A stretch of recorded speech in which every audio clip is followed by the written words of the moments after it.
Mwenyewe nilikuja hapa nikiwa nimejaa kwa nini nyingi sana kichwani na kifuani na majonzi.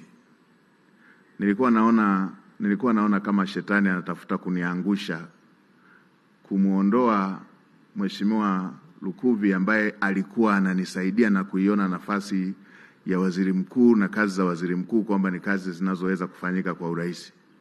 Tanzania kudumisha undugu wetu, uungwana na ubinadamu wa kila moja, huku tukijua sote njia yetu ni hiyo hiyo. Amesema Mheshimiwa Makamu wa Rais mstaafu Daktari Mpango kwamba siku hizi tunatumia vibaya mitandao.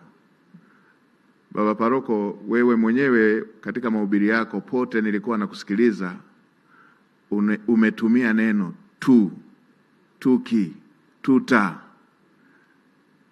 ukiwa unaonesha na wewe ni binadamu kama sisi. Ukiwa unaonesha na wewe safari yako ni kama yetu sisi. Lakini sisi huko mitandaoni wapo wengine wakiandika utadhani ni Mungu kaandika. Kama vile wao haya mambo hayawahusu kabisa.